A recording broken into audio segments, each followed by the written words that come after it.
A gente também vê as pessoas se sentindo velhas com 40 e poucos, né? Com 30 e muitos. As pessoas já não vendo um espaço no mercado de trabalho para elas da forma como era antes, né?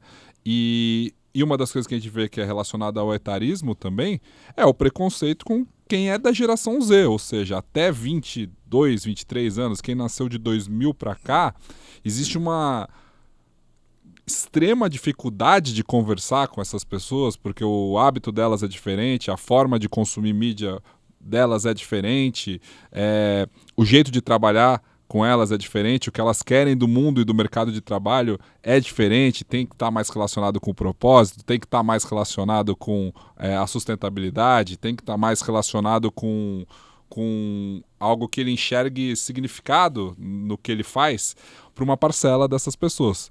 Para outras, tem muita gente que é da geração neném ainda, né? Sim, claro. E por que isso acontece? Esse preconceito com essa geração. Acho que a velocidade das gerações ela foi tamanha, isto é, nós tivemos um encurtamento do que seria a geração. Isso gerou um atropelo. Exemplo, geração até o final do século XX era entendido como sendo um tempo de 25 anos. Você, aos 25 anos, geraria alguém e essa seria uma outra geração. É, o que Você eles não. esperavam. Isso. Que te esperava na plataforma. Isso aconteceu comigo. Eu fui pai com 23 anos. Você já tinha dois vez. filhos, com 25. Com 25 tinha 2, depois com 30 tinha 3. Portanto, já estava nesse caminho.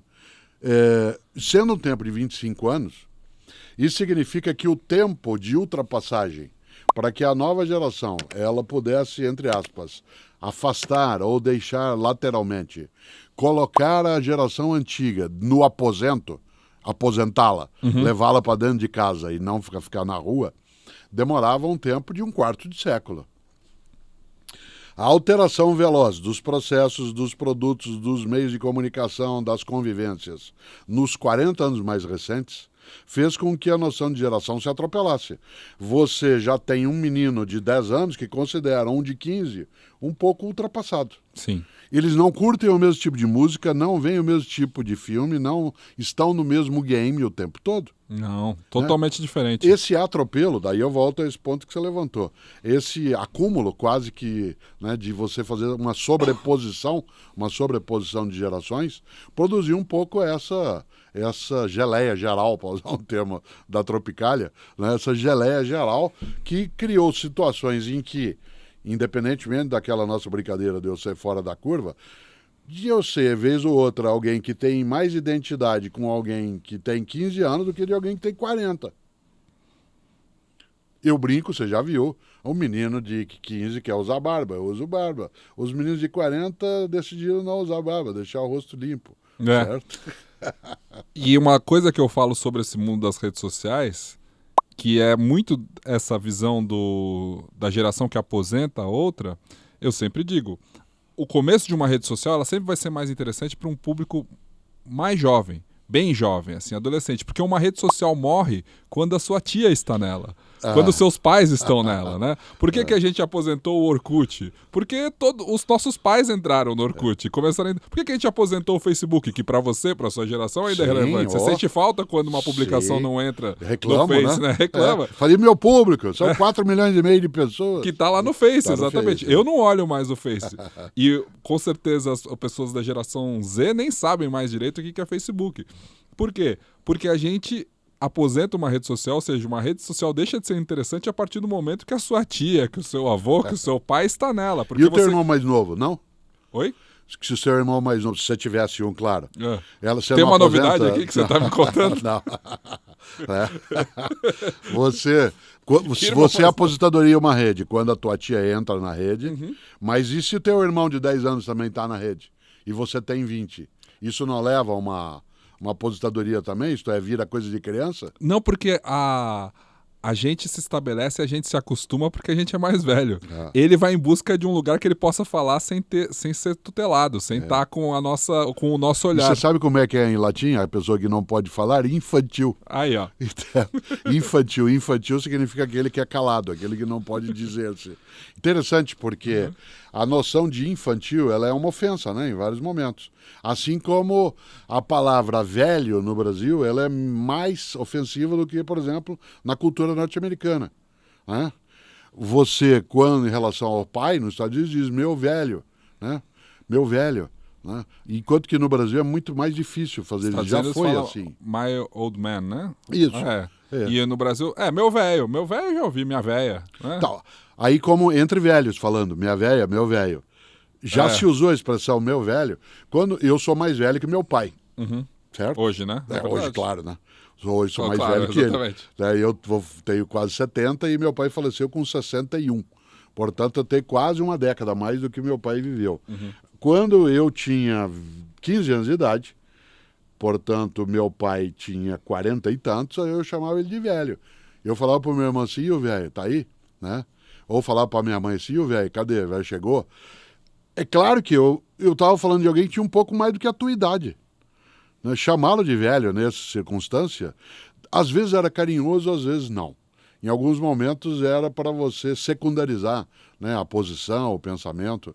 O mais gostoso disso é que meus pais cresceram ouvindo big bands norte-americanas. Tommy Dorsey, Art Shaw, Glenn Miller. E meus avós detestavam, porque aquela era música de banda com metais. Ela substituía no Brasil a modinha, o piano mais suave, um pouco da clarineta. E aí entra aquelas big bands com metais para todo lado, né, e mais diante do Duck Ellington, fazendo coisas com sons que eram estridentes. E eu me lembro do meu avô, né, Héctor, com quem eu convivi mais do que com o avô espanhol, né, o Jesus, porque eu não o conhecia, ele morreu, minha mãe tinha 12 anos, que meu avô dizia para o meu pai, às vezes, no carro, porque tinha o começo do rádio, no Jeep, baixa isso não é música. Quando meu pai estava ouvindo Tommy Dorsey, Art Shaw, né, que hoje seria considerado uma coisa de uma geração que quase já se foi. Pois Muito. bem, como é que eu fazia, entre aspas, para irritar a geração anterior? Qual música eu ouvia? Janis Joplin, né? Ouvia Jimi Hendrix, os Beatles, né? Pink Floyd, que estava ali também começando nos anos 60, ouvia Rolling Stones e gostava de ouvir com um som um pouco mais alto, como eles ouviam o Big Band. E às vezes meus pais diziam, baixa isso lá é música. Né? Eu não me lembro de ter falado isso para você, teu irmão, tua irmã, alguma vez, baixa isso lá é música. Você lembra de eu falar isso?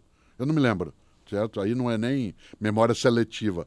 Né? Como eu sempre gostei de músicas acho que você nunca falou, mas existe um ponto de que a gente tinha em comum, que é gostar de rock, né? Eu acho que isso era ainda mais próximo nas nossas gerações. Então eu aprendi a gostar de Pink Floyd com você, Queen, né? Era algo que a gente ouvia muito, Beatles. E aí você gostava de música clássica, quando era criança eu também gostava muito, e depois eu fui me afastando. Mas, por exemplo, quando eu já comecei a gostar de Nirvana, um pouco do punk rock, eu lembro que aquilo não te agradava mais tanto. Nirvana assim. ainda sim. Mas acho que depois, mas naquela época, nos anos 90 mesmo, não.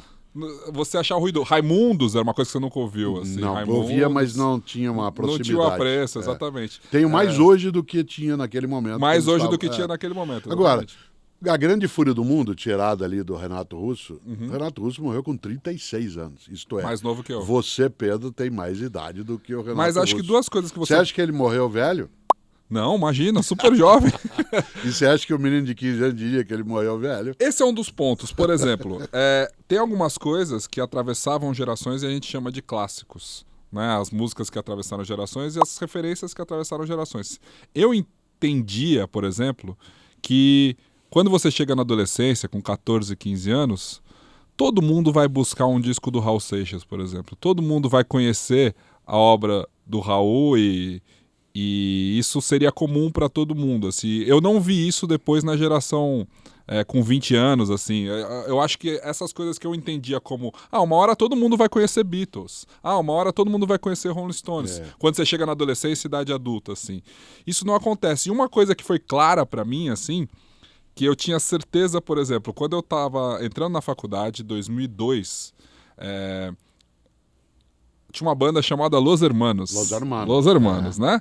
Que ela estava lançando o segundo disco da carreira deles, eles tinham feito muito sucesso com a Ana Júlia, e para muitas pessoas, talvez para o Brasil inteiro, o Los Hermanos, a grande música deles é a Ana Júlia, porque foi um sucesso estrondoso, e eu estava entrando na faculdade, só que era uma banda que tinha uma junção de composição com com instrumental, com uma poesia, com uma mistura das influências brasileiras de samba com rock, que era, para mim, extremamente revolucionária, assim. E eu tinha certeza que falei, caramba, estamos vivendo um momento como meu pai viveu em 68. Ali era como se Chico e Caetano estivessem na mesma banda, o Marcelo Camelo e o Amarante, assim. E eles lançaram o segundo disco, que é o Ventura, que é maravilhoso também. E eu lembro como se fosse hoje, eu fui no show de lançamento que aconteceu no Palace em, acho que agosto de 2003, se não me engano.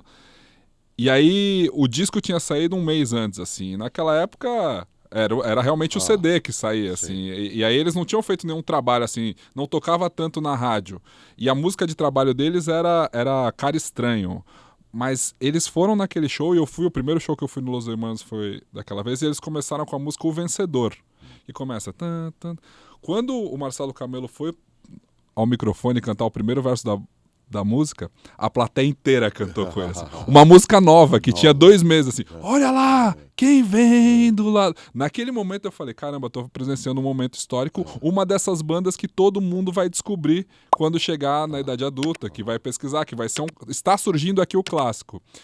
Los Hermanos acabou, acho que em 2007, 2008, por aí. Eles eventualmente fazem turnês de retorno, assim. Fizeram uma gigante há poucos anos, acho que 2019, 2019, rodando estádios no Brasil inteiro. Quem que eu encontro nesses shows? As pessoas da mesma idade. As pessoas da mesma idade minha. Não é uma coisa que ultrapassa, assim, sabe? Como um show acho que hoje do Pink Floyd, dos Rolling Stones, ainda você vai gerações juntas, a gente vê... Não, Los Hermanos ficou um recorte de quem tem hoje 35, 40 anos, assim. É mais difícil as pessoas descobrirem. Você capturou bem uma coisa. Existem temas, isto é, assuntos ou agonias que são mais universais em determinada faixa etária. Se você pegar a faixa etária dos 15, 16 anos, em que a adolescência ela está exuberando, eu digo sempre, a adolescência não é uma doença, ela é que nem gravidez, ela é uma fase, ela é uma circunstância. Mas tem alteração hormonal, tem oscilação de equilíbrio afetivo. E um adolescente, uma adolescente, tem, porque é uma transição, é quase uma coisa que sai de casulo, né, para borboleta, em que você vai se constituindo. Um adolescente está grávida de si mesma. E naquele momento há alguns desesperos que algumas músicas elas encarnam bem. Pegar o Pink Floyd, você mencionou. Quando o Roger Waters canta The Wall, uma parte do The Wall, que ele canta Another Brick in the Wall, isso vale para quem tem 15 anos agora, 15 anos a 20 anos, 15 anos a 40. Exato. Quando você pega Raul Seixas, A Metamorfose Ambulante, né? Eu prefiro ser essa metamorfose ambulante. O que é alguém aos 15, 16 anos, se não a metamorfose ambulante, em que tudo é definitivo. Exato. Isto é, o tempo, ele é para sempre. Uma das coisas na área de educação mais fortes que a gente tem que lidar em escola é que você não pode desprezar o fato de que para um menino de 15, uma menina de 15, o tempo é para sempre. A amizade é para sempre, a doença é para sempre, o amor é para sempre. Tudo é muito intenso. O horror é para sempre. Por exemplo, uma espinha no nariz que nasce de manhã, ela leva você a preferir romper com o mundo e queimar os navios, para usar Chico Buarque. Né? Um cabelo que você está entendendo que não é adequado, ele é para sempre.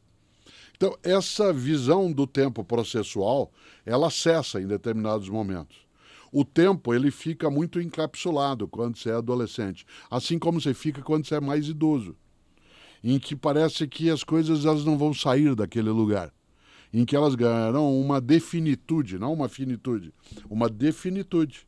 Né? Pessoas com mais idade como eu, não aquelas que têm a atividade que eu tenho, que é de convivência com outras pessoas, na minha profissão, elas relatam muito que assim demora o dia para passar, né? Não tenho o que fazer. Eu estou assim, a vida está indo. Né? E o adolescente também tem a sensação da vida desperdiçada. Está passando minha vida e eu não estou fazendo nada. Eu preciso ir nessa festa, senão se eu não for... É a última da minha vida, pode ser a última festa. Pai, pelo amor de Deus, mãe, deixa eu ir, pode ser a última festa da minha vida, a última viagem da minha vida. Você fica olhando alguém aos 15, 16 anos, e agora aos 20, 25, né? alguns que estão com a adolescência estendida e que são, sim, né, marcados por um risco de etarismo. Eu posso dizer, essa molecada não sabe de nada, eles não... Está faltando pegar no breu, coisa que a gente fala, vez ou outra. Né? E é etarismo. É etarismo, porque é você desqualificar alguém não pelo que ele age ou faz, mas só porque ele está, né, naquela idade.